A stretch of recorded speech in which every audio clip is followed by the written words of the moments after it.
En wil ons ek eers vir ons saam lees uit die woord van die Here uit, en daarna gaan ons saam bid. Kom ons luister dan na Deuteronomium, daar hoofstuk 30 vanaf vers 15. Kyk, ek het jou vandag voorgehou die lewe en die geluk, en die dood en die ongeluk. Wat ek jou vandag beveel, is om die Here jou God lief te hê, in sy weë te wandel, en sy gebooie, en sy insettinge, en sy verordeninge te hou, sodat jy kan lewe en vermenigvuldig, en die Here jou God jou mag seën in die land waarin jy gaan om dit in besit te neem. Maar as jou hart hom afwend, en jy die luister nie, en jy jou laat verlei, sodat jy jou voor ander gode neerbuig en hulle dien, dan verkondig ek julle vandag, dat julle sekerlik sal omkom. Julle sal die dae nie verleng in die land waarin jy oor die Jordaan trek om dit in besit te gaan neem nie. Ek neem vandag die hemel en die aarde as getuies teen julle. Die lewe en die dood, die seën en die vloek het ek jou voorgehou. Kies dan die lewe, dat jy kan lewe, jy en jou nageslag.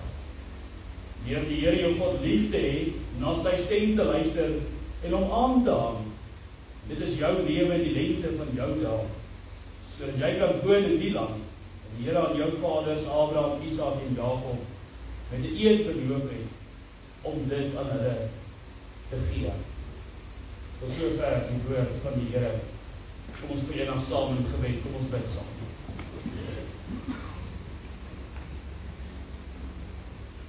Ons almagtige God en hemelse Vader, baie dankie dat ons vanoggend die voorreg het om as 'n gemeente, 'n gemeenskap van gelowiges tot U te nader in dankbaarheid oor die goeie gawes, die guns, die goedheid, die genade en die liefde wat ons oorvloedig vanuit U Vaderhand ontvang. Ons is U ewig dankbaar, Here, dat ons vanoggend U op die naam kan aanroep as God en Vader, maar ook kan weet en hoor hoe U ons terug antwoord. My kind, nie my aangenome kind nie, maar my kind. Dit is 'n onbeskryflike belewenis om die teenwoordigheid mag wees saam met diegene wat vir U lief is. Maar ook hier by die kerk het ons 'n groot verantwoordelikheid, en dit is om eerlik met onsself te wees en ook in ons geloofslewe ondersoek te doen om te kyk of ons op die regte weë wandel. En of ons onsself besig hou met die Bybel en God se dinge. Ons is hier om ons skuld te bely en ook te aanbid. En ook met te loof en te prys en aan U al die eer te gee, want daar is geen een soos U nie. Ons weet, Here, ons skiet ver tekort. Al gee ons ons beste, is dit nie naaste by genoeg om te wees wat U wil hê dit moet wees, maar daarmee saam met ons die groot opgewondenheid in ons harte van 'n borrelende gevoel van die Heilige Gees wat in ons werk, wat ons tekortkominge op hom neem en ons wil lei om die voetspore van Jesus te wandel en te loop. En mag ons dan ook vanoggend luister na die woorde wat U tot ons spreek, mag ons ore open en ons harte open, en ook sal hoor wat U vir elkeen van ons sê, wat U van ons vra, en wat U verwag van ons om te doen, en waar U verwag van ons om te wees. Ons bid, Here, dat daar rustigheid en kalmte in ons gemoedere sal wees. Ons bid, Here, dat U die storms in ons lewens sal stil maak. Ons bid, Here, as dit U wil is om die pyn van ons harte af weg te neem, waar verlange is, verlies is, en seer en benoudhede is. Ons vra ook, Here, dat U ons sal bou soos 'n huis op die rots, wat staande bly, maak nie saak watter druk, of watter seer, of watter invloede, of versoeking ons ervaar nie. Ons bid, Here, dat U die een sal wees, wat vir ons 'n hoopvolle toekoms sal gee, want dit is wat U vir ons begee. Maar ook vra ons, Here, dat U ons gebede sal verhoor. En hier die laaste paar dae en weke bid ons weer eens, Here, verheem. En ons vra, Here, dat U ook ons gebede sal verhoor, maar dat U ook ons swakheid sal raak sien, en dat in ons swakheid U krag volbring sal word. Ons bid vir elke besigheid, ons bid vir elke pensionaris, ons bid vir elke salarisstrekker. Ons weet, Here, die tye is swaar en taai waarin ons lewe, maar met ons oë gefestig op U, sal ons nie sing soos ou Petrus in die see nie.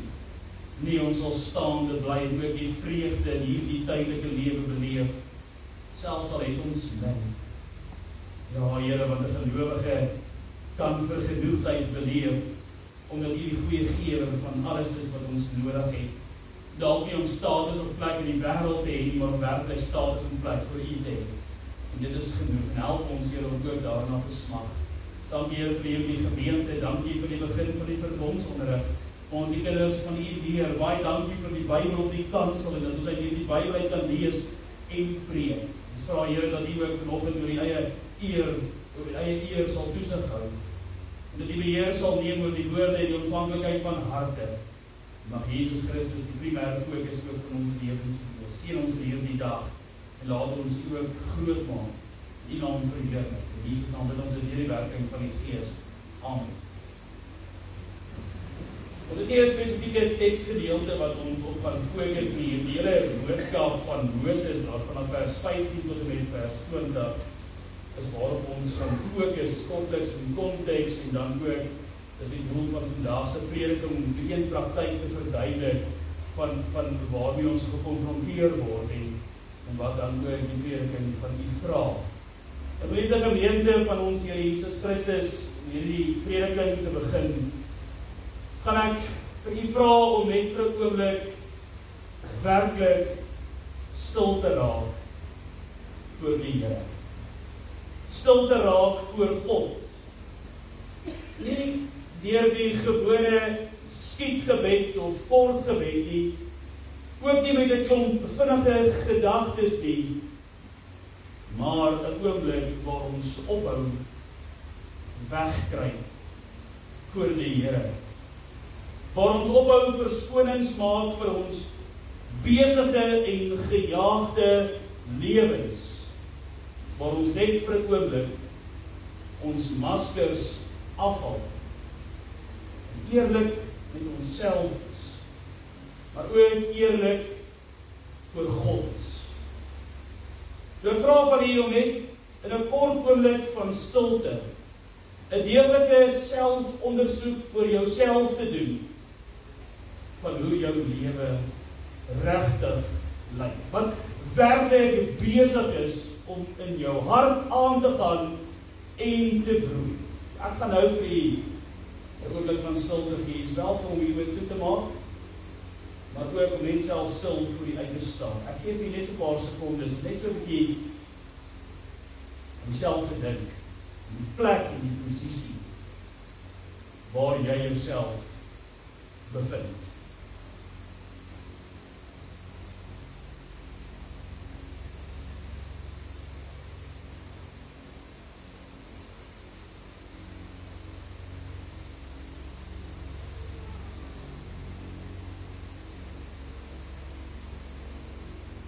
Dit is die doel van hierdie preek, is om vandag persoonlik te raak, en persoonlik met jou te praat, maar met myself ook, van die voorbereiding vir hierdie preek, was dit baie duidelik, dat dit 'n preek vir ons almal hier teenwoordig is. Hoe lyk jou lewe regtig? Wat gaan daar binne aan? Praat nie hier van die pragtige prentjie wat jy verander, wys of voorhou nie. Ons praat nie hier van die mooi stories wat jy oor jouself vertel nie. Maar ons is vandag hier besig met die ware jaag op die ou werklikheid, die rou werklikheid. Ja, jou gedagtes daar in die donker ure. Jou keuses en jou besluite, jou optrede en jou woorde, wanneer niemand kyk, niemand sien en niemand hoor nie. Daardie oomblikke waar jou hart vir jou stilweg vra, is ek genoeg? Is ek reg? En is ek op die regte pad? En dit is my diep. Want een ding wat ons weet, 'n belywoord vanuit hierdie kerk, is God sien alles en hy weet alles. En vandag wag hy vir jou om te kies vir dit wat voor lê. Nou stel jouself net so vir 'n oomblik in jou geestesoog die volgende voor. Hier voor jou staan 3 stoele, reg voor jou. En elke liewe stoel wat ons hier in ons geestesoog voor ons sien, vertel 'n storie of 'n verhaal van jou hart, die ondersoekte hart wat jy vandag bevind en selfs ook beleef het. Hierdie 3 stoele hier voor ons gaan nie net oor die keuses en die besluite van die verlede of die planne vir môre en oormôre nie, maar dit gaan ook oor nou, vandag, hier by die kerk. Die vraag wat God vir ons almal stel, kom reg uit hierdie gedeelte uit, wat ons saam gelees het, Deuteronomium 30 vers 15 tot 20. 'n Vraag wat ons harte stel, maar ook 'n vraag wat nie op 'n sagte manier na ons toe kom nie. 'n Vraag wat nie jou guns wil wen nie, maar 'n vraag wat jou hart wil deurboor. Op watter van hierdie 3 stoele sit jy? Nou hou jy die gedagte van die stoele in die beeld van die stoele in die gedagte is. Ons gaan nou daarby kom, ek kom net konteks vir ons, 'n bietjie fokus op die konteks wat hier besig is in die woord om te gebeur, waaruit Moses optree. Nou, so hierdie gedeelte saam lees, staan ons werklik saam met Moses op die rand van die beloofde land. Hy kan die beloofde land sien, hy kan die wind voel waai, hy kan amper die melk en honing ruik en proe. Maar daar is 'n Jordaan wat tussen hom en hierdie beloofde land staan, met die wete dat hy nie die voorreg sal geniet om hierdie beloofde land te betree nie. En dis die laaste dae van sy lewe. Die verganklike liggaam is besig om af te breek. En agter hom, ja, ons ken dit, staan daar 40 jaar in die dorre, droë woestyn. 'n Tydperk vol wonderwerke, 'n tydperk van God se groot genade, 'n tydperk waar die Here homself aan die volk geopenbaar het, maar ook 'n tydperk van pyn, 'n tydperk van seer, 'n tydperk van tug en selfs ook lewenslesse. Die verhaal van Moses ken ons baie goed, hoe God die volk daar uit die slawerny van Egipte gered het, hoe hy hulle met 'n wolkkolom en 'n vuurkolom in die woestyn bestuur, begelei het en beskerm het, hoe hy die volk 3 miljoen mense droogvoets deur die Skelfsee laat loop het, hoe hy aan die ander kant van daardie Skelfsee in die woestyn hulle voorsien het van kwartels en manna en glo dit geliefdes, water uit rotse wat vloei het. Die volk het die voorreg geniet om sy trou te beleef en sy getroue hand van goedertierenheid te ervaar en te beleef. En nou het voor hulle lê die land van beloftes, die land wat oorloop van melk en honing, vrugbare grond, mooi grond, met groot, sterk stede en uiteindelik ook die opgewondenheid van voorspoed. Maar Moses weet dat die gevaar wat vir die volk voorlê, is nie die vyande wat daar lê en loer en vir hulle wag nie. Nee, die gevaar wat vir die volk voorlê is iets groters en iets ergers as 'n vyand in die bos. Moses weet wat hy dit self beleef en selfs ervaar dat die grootste gevaar vir die volk en die mens is die hart van die mens wat God vergeet. Die hart van die mens wat God vergeet wanneer dinge goed gaan of selfs beter gaan. Die hart van die mens wat God vergeet wanneer die wêreld en die wêreldse dinge meer plek kry in die lewe van die mens as God. Die hart van die mens wat God vergeet wanneer die eie ek voorgang geniet, wanneer die mens dink ek kan sonder God. Ek het hom nie so nodig soos wat ek dink nie, maar hy moet maar net daar bly soos 'n noodwiel of 'n spaarwiel in die oomblik van groot nood en gevaar. En daarom, omdat Moses hierdie gevaar goed ken, 'n gevaar wat ek en jy ook baie goed ken, wat ons ken, ons harte en ons ken onsself, raak Moses baie persoonlik en baie helder, baie hard en baie ernstig. Hy sê daar in vers 15, kyk, ek het jou vandag voorgehou, die lewe en die geluk, sê hy, en die dood en die ongeluk. Die lewe en die geluk, en die dood en die ongeluk. Nêrens sien ons in Moses se argument neutrale grond of 'n grys area nie. Hy sê baie duidelik in hierdie gedeelte aan die volk, aan jou en my vanoggend, gehoorsaamheid, werklike gehoorsaamheid aan God lei na lewe, seëning, vrugbaarheid en selfs ook geluk. Maar verwerping lei na dood, vervloeking, vernietiging en ongeluk. En om net te wys hoe ernstig Moses is in sy standpunt, roep hy as ware die hemel en die aarde op as getuies vir die woorde wat hy nou spreek teenoor hierdie volk.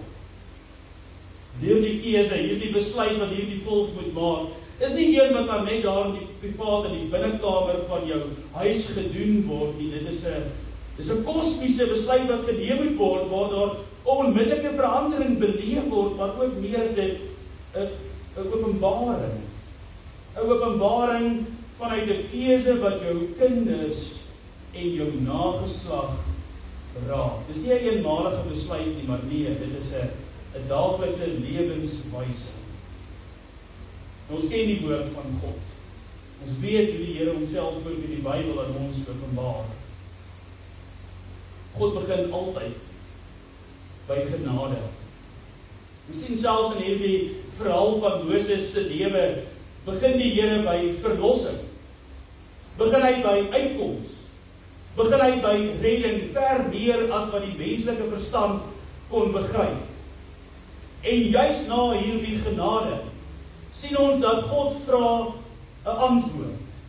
Hy sê in hierdie gedeelte wat ons saam gelees het, kies dan die lewe dat jy kan lewe, jy en jou nageslag. En vandag, op hierdie dag, is dit die 18de Januarie 2026, ons staan aan die begin van 'n nuwe jaar, en ons ken ons harte, ons ken die gevaar van ons harte, ons ken ons gevaarlike begeertes en behoeftes en strewes en doele. Maar wat ons wel vandag voorstaan, is dieselfde keuse as wat volk hier die tyd van Moses voorstaan. En kom ons kyk nou eerlik na hierdie 3 stoele wat ons in ons geestesoog hier voor ons het. En ek wil dan nou begin met stoel 1. Stoel 1 is waar Jesus Christus, die Seun van God, jou verlosser en jou saligmaker, alles is. Hy is alles. Elke oomblik van elke dag. Omdat jy weet, hy ken elke versinsel van jou gedagtes en jou hart. Op hierdie stoel sit jy met volle oorgawe. Jy sit nie op hierdie stoel uit gewoonheid of vanuit tradisie nie, maar omdat jy weet, jou hart behoort volkome aan Jesus Christus. Die Here Jesus Christus is nie maar net bloot 'n deel van jou lewe of iemand waarvan jy weet nie. As jy hier sit, is die Here Jesus Christus jou hele lewe, jou hele wese, jou hele mens wees. Op hierdie stoel het jy jou sonde aan die Here bely, erken, en jy daadwerklik berou oor dit wat jy weet. Ons kan nie sondes kategoriseer volgens klein en groot nie. Elke liewe sonde, elke vloekwoord, elke oortreding is 'n rebellie en 'n opstand teen die enige ware lewende God, en jy weet dit, en daarom moet jy berou oor dit wat jy doen, en jy laat vaar die sonde dag en nag. Op hierdie stoel glo en vertrou jy in God se genade, jy sit daar en jy eien dit jouself toe, dat die Vader het sy Seun gestuur, Jesus Christus, om aan 'n kruis te sterf vir my, om in 'n graf neergelê te word vir my, om in die doodheid op te staan vir my, en om op te vaar na die hemel, om vir my 'n erfporsie in die ewigheid te gaan maak en voor te berei vir my. Maar ook daarmee saam bely ons dat die Here Jesus Christus met sy hemelvaart vir ons die Heilige Gees gegee het, ons lewens lei en regeer. Kom ons wees eerlik, geliefdes, as die Heilige Gees in jou lewe heers, dan verander dit alles onmiddellik. Dit verander jou begin, en dit verander jou einde, dit verander jou dag se begin, en hoe jou dag eindig. Jou dag sal begin met God se woord, nie 'n 5 minute Bybel lees, en 'n kort gebed omdat jy dalk verslaap het nie. Nee, met 'n intensiewe, diep Bybelstudie. Om tyd saam met die Here, jou God, te spandeer, en intieme gebed. Begin jy jou oggend en sluit die aand af, met 'n selfoon in jou hand, 'n kalender of selfs 'n dagbeplanner nie. maar in die Here, met God. As jy weer die stoel sit, die Bybel nie maar net bloot vir jou 'n boek nie. Dit is God se stem wat persoonlik en direk tot jou praat. En jou denke, jou wil, jou hart, jou begeertes, jou behoeftes, jou gesindhede, jou gedagtes, jou dade, jou woorde vorm. Jy laat toe dat die woord vir jou werklik die padkaart tot ewigheid is. So weer die stil sit, bid jy nie omdat of sodat jy wil ontvang of hê of kry nie.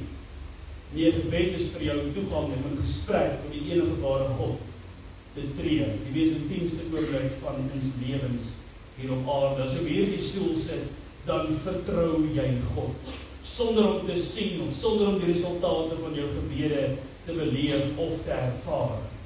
As jy weer die stoel sit, gehoorsaam jy die wet van God, omdat jy hom liefhet. Jy gehoorsaam hom omdat jy weet wie hy is. En jy kan met eerlikheid sê, daar is niks wat God se tyd en God se plek in my lewe inneem of selfs opneem nie. Jy kom Sondag na Sondag kerk toe, nie om gesien te word of om gehoor te word nie, maar om jou skuld te bely en in dankbare gehoorsaamheid tot God te nader deur aanbidding en lofprysing en ook afhanklikheid en hom te dien. So weer die stoel sit en draai die gawes van die Heilige Gees elke dag met jou saam. Selfbeheersing sal nie maar net bloot 'n woord wees nie, maar dit sal jou karakter wees. Dit sal wees wie jy is. Jy sal nie vloek nie. Jy sal nie kyk na God se lasterlike inhoud op die televisie en op jou selfoon nie. Drank en enige ander verslawingsmiddele sal nie vir jou 'n probleem wees nie. In jou swakheid sal jy weet dat God vir jou die krag sal gee. In jou lyding sal jy weet, hy is my anker, want hy was my anker tot op die dag. In jou hartseer sal hy jou vrede wees en jou troos. Jou woorde sal opbou en die koninkryk sigbaar maak. Jou dade sal sy liefde weerspieël. Jy sal vergewe want jy weet God het jou vergewe en jy weet jy verdien dit nie. As ouer wys ons vir ons kinders deur voorbeeld hoe om God eerste te stel as op hierdie stoel sit. Jy leer jou kind met voorbeeld en woord dat jou kind die allerbeste vir die allerhoogste sal gee en wees. Hierdie stoel dui nie aan dat jy perfek is of volmaak is nie, ons almal val. Maar hierdie stoel maak jou die belewenis van God se genade ervaar en jy wil nie weer in 'n bose kringloop val nie. Hierdie stoel bring lewe, diep vrede, ware vreugde, volkome blydskap, rustigheid, kalmte en ewige vrug. Dis goeie werke. As jy nie vanoggend na jouself deeglik ondersoek het, sien op hierdie stoel. Stoel 1, dank die Here. Dis genade alleen dat jy jouself daar bevind. Maar bly asseblief op daardie stoel sit en verdiep in jou geloof nader tot God en hy sal tot jou nader. Nou kom ons by die tweede stoel. Nou dis die stoel van halfpad en kompromie. Ongelukkig as ons met onsself eerlik is dit die gemaklikste stoel en ek glo die stoel waar ons onsself die meeste bevind in ons lewens. Nou jy ken die Here. Jy gaan kerk toe, maar het selfs ook maklike verskoning om nie by die kerk te wees nie. Dominee, die familie het by ons kom kuier, ons moet voorbereidings tref. Dominee, dit is immers vakansie. Ons het 'n bietjie rus nodig, want hierdie naweek het ons weer kilometers agter sport aangery. En soveel meer verskonings. Julle ken 'n lys van dit. As jy weer in die stoel sit, lees jy soms die Bybel, jy hou self besig met die woord van God, jy bid selfs nader tot God. Maar as jy eerlik met jouself is, weet jy daar diep binne in jou hart, is daar 'n ongelooflike wye kloof. Dit klink vir jou of God alles in jou lewe is, maar as jy eerlik met jouself is dit nie die waarheid nie. Jou lewe, die sigbare getuienis van jou woorde en jou dade pas nie in by jou belydenis wat jy hier in die kerk handhaaf nie. Jy sing lofliedere op Sondag, jy lees die Bybel, jy luister na die preek, maar Maandag tot Saterdag doen jy eintlik wat jy wil. Ja, jy vertrou die Here, maar met 'n beperkte vertroue, want Here, ek sal graag ook net wil sien soos ou Gideon met die velletjie. Ag, openbaar jouself ook net so bietjie aan my, dat ek net weet, dis die moeite werd om ook op U te vertrou. Daar's gedeeltelike wetsverhoring en onderhouding. Ja, ek pleeg nie woord nie. Jy kan my sê wat jy wil. Ja, ek kan nog nie kerk toe so gereeld nie, maar ek pleeg daarom nie woord nie. Dan probeer daar gedeeltelike wetsverhoring of onderhouding. Die eerlik met jouself is op hierdie stoel, dan weet jy, daar's 'n hele paar dinge wat God se plek en God se tyd in jou lewe in beslag neem. Jy weet met eerlikheid, die Bybel sê vir jou, wees heilig, want ek is heilig, en daar is 'n behoefte binne in jou om heilig te wees en afgesonder vir God te lewe. Maar jy kyk ure en ure lang na inhoud wat nie heilig is nie. Jy hou jouself ure en ure besig met dinge wat nie heilig is nie. Jy spandeer baie meer tyd met die wêreld en wêreldse dinge as aan jou eie persoonlike geloofsgroei en jou Skepper, jou God. Jou selfoon steel tyd wat aan God behoort. Drank en ander verslawingsmiddele word 'n troos in plaas van om dit matig te gebruik. Skinder en bitterheid kruip so gereeld in. En dan stel jy nog verder so 'n bietjie gehoorsaamheid uit. Ek weet wat van my verwag word. Ek sal dit wel eendag doen. Ek sal dit eendag 'n bietjie meer ernstig opneem. En hierdie eendag wat ons almal baie goed ken, kom nooit nie. Kom net eenvoudig nooit nie. Die hart van die een wat op hierdie stoel sit, verhard stadig. Die een sonde na die ander sonde word geregverdig. Ag, dominee, hou nou op. Almal doen dit. God sal verstaan, hy ken my die beste. Die gewete raak stil. Jy voel skuldig as jy aangespreek word, maar soos 1, 2, 3 word dit doodeenvoudig net geïgnoreer. Wat is die gevolg van hierdie stoel 2? Van buite af mag dit dalk lyk dat dit goed genoeg is. Maar jy beleef 'n geestelike en 'n godsdienstige stilstand in jou geloofslewe. Daar is geen groei nie. Jou getuienis in hierdie tydelike lewe word swakker en swakker en word naderhand nie eers meer na verwys nie. Jou kinders sien dit dat geloof iets is om op Sondag te bely en uit te leef, maar Maandag tot Saterdag nie. Maak jy wat jy wil, hou jouself besig met dit wat jy dink goed genoeg is. Die ergste van alles, op hierdie stoel sien die wêreld geen onderskeid of verskil tussen 'n kind, 'n ware kind van God en 'n ongelowige. Dis die gevaar van hierdie stoel waarop ons so gemaklik en so gereeld sit. Die wêreld na jou kyk, dan dink ek maar net, o, jy's ook maar net een van ons. Definitief nie 'n kind van God nie. Die Here sê baie duidelik, wees warm of koud.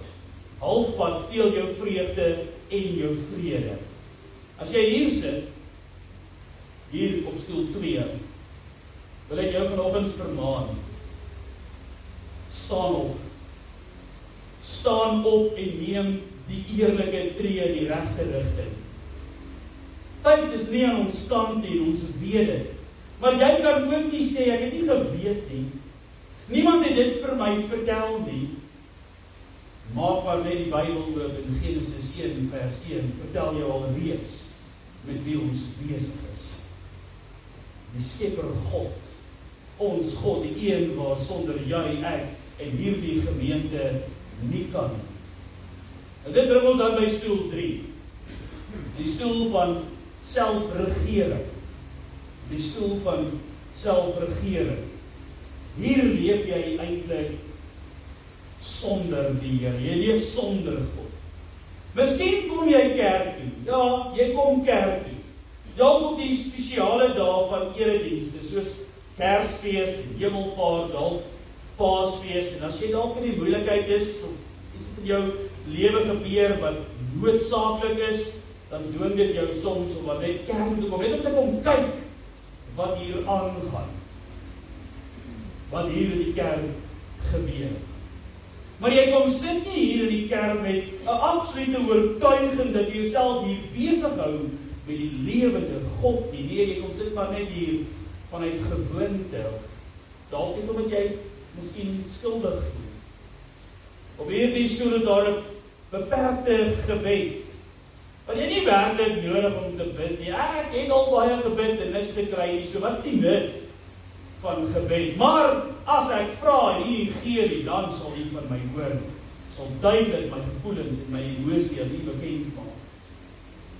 Die Bybel in so 'n persoon se lewe bly meer toe as oop. Die woord van God werk die waarheid in die lewe wat ons self in die woord aan ons openbaar. Word kortliks, miskien versie hier en 'n versie daar, hierdie kant toe, daai kant toe gelees, maar nie voluit nie. Daar is ook geen Bybelkennis nie. Ek weet nie wat in die Bybel staan nie. Ek weet nie wat daar aangaan. Staan nie in die domiese preke nie, want ek het nie agtergrond of kontekstuele inligting van wat in die Bybel werklik gebeur nie. Besluite word geneem sonder God se leiding. Morele keuses is jou eie. Ek weet beter, ek leef beter. Jy vertrou nie die Here nie, want wat is die nut om die Here te vertrou? Wetteloosheid is deel van jou bestaan en daar is baie dinge wat in die plek van God se tyd en God in jou lewe staan. Kerkbetrokkenheid en deelgewing is baie swak. Bybelkennis, watter Bybelkennis? Dit voel vry. Dit voel maklik om hierdie leefstyl te leef, want die Here staan nie nou by ons huise met 'n beld en wag om ons te digte.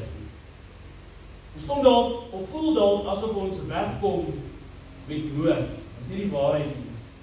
God weet alles, hy ken alles. Hy ken ook jou hart nou, hy weet presies nou waarmee jy dink. Hy weet presies waarmee jou hart besig is. En hy weet presies op watter stoel jy vanoggend sit. Jy voel vry, maar dit is eintlik slawerny. Jy is gebind aan die sonde. Wanneer storms kom, wanneer siekte, verlies of eensaamheid kom, is daar geen anker nie. Die skuld stapel op sonder vergifnis. En die pyn van so 'n leefstyl raak jou kinders en jou nageslag. Hulle groei op sonder 'n fondasie. Hulle groei op sonder hoop. En hulle weet nie hoe om die Here te vertrou nie. Maar soos ons ook in die prediking gehoor het, God se genade is groot en dit staan eerste, ook op hierdie stoel het hy baie genade. En ook vanoggend sê hy vir jou wat op hierdie stoel sit, kom na my toe die wat moeg en oorlaai is, die wat belast is met die juk van hierdie tydelike lewe. Kom na my toe, ek sal vir julle rus gee. Jy en ek weet wat is die regte tree om te neem. Gaan neem dit, want die Here het ons werklik geseën met wysheid en verstand. Ons kan dit doen. Die vraag is, wil jy? Nou wil ek afsluit, geliefdes, hierdie 3 stoele staan vandag voor jou. Stoel 1 is 'n lewe waar die Here Jesus Christus geloof God alles is. Dis die ideaal, waartoe ons geroep word, wie ons moet wees. Is 'n lewe wat lewe gee, geluk gee, waar vreugde en vrede gee. Stoel 2 is 'n halfpad stoel, kan ons sê, 'n stoel van kompromie. Maar ook die hartseer realiteit is geestelike stilstand. En dit wat ons vir ons kinders leer, is nie reg nie. Dit wat die volgende generasie op moet bou, is nie reg nie. Die fondasie is te veel vol krake, te veel gebrokenheid, te veel oppervlakkigheid en eenvoud. Ons kan nie daar bly nie. Die Here roep vir diegene wat daar is, stap op, 'n treukie na stoel 1 toe. En dan uiteindelik die hartseer stoel 3, die pad van selfregering, as ware die pad na die dood, die pad sonder God, sonder die Here, want as jy in die ware wynstok bly, sal jy goeie vrug dra, dit sal sigbaar wees. As jy nie goeie vrug kan dra nie, dan moet jy jouself begin bevraagteken of jy in die ware wynstok is. As jy nie in die ware wynstok is nie, sal jy afdroog. En die beste wat ons bedroe hout kan maak, is sekerlik vuur. Dis uiteindelik ook die Bybelse beginsel van hoe God na hierdie sake in ons lewens kyk. God se stem uit Deuteronomium uit goed vandag baie duidelik. Hy sê kies die lewe, die pad van die lewe. Dis persoonlik, dit is emosioneel, hy het jou lief en hy het alles vir jou gegee, sy seun, sy kruis, die opstanding en alles. Hy vra van jou, kies lewe. Christus staan voor jou vanoggend met oop arms, vol genade, vol waarheid. Kies hom vandag, nou, hierdie oomblik. En dit kan selfs begin met net 'n eenvoudige gebed waar jy sê, Here, neem my lewe, laat dit deur U verby wees, meer. Neem my hart, neem my gedagtes, neem my begeertes voor, ek wil hê dit moet wees al meer soos U dit wil hê. Gaan hierdie kerk uit vanoggend en gaan meet jou lewe aan God se standaarde. Hou op wegkom met wêreldse standaarde. Die Here sê vandag, kies die lewe. Die lewe saam met hom is 'n lewe van geluk en lewe. Want die lewe sonder hom is een van ongeluk en dood. En ek dink nie daar is een van ons wat daardie pad beloop nie. Doen dit, doen hierdie tree, dat jy en jou nageslag kan lewe. Amen. Kom ons dank. Dierbare Here, Hemelse Vader, baie dankie dat U die woord vanoggend tot elkeen van ons gespreek het. Elkeen van ons het huiswerk, en mag die Gees vir ons lei tot 'n antwoord. Maar daar waar ons nie skielik kan antwoord, die vra ons Here dat U ook die wysheid, die verstand, die riglyn van die Gees en die woord sal gee wat ons sal lei om op daardie pad van geregtigheid te kom. Seën ons ook in hierdie dag, dat ons ook op hierdie dag sal nadink oor dit wat ons was, maar nie meer sal wees nie. In Jesus naam bid ons in hierdie werking van die Gees. Amen.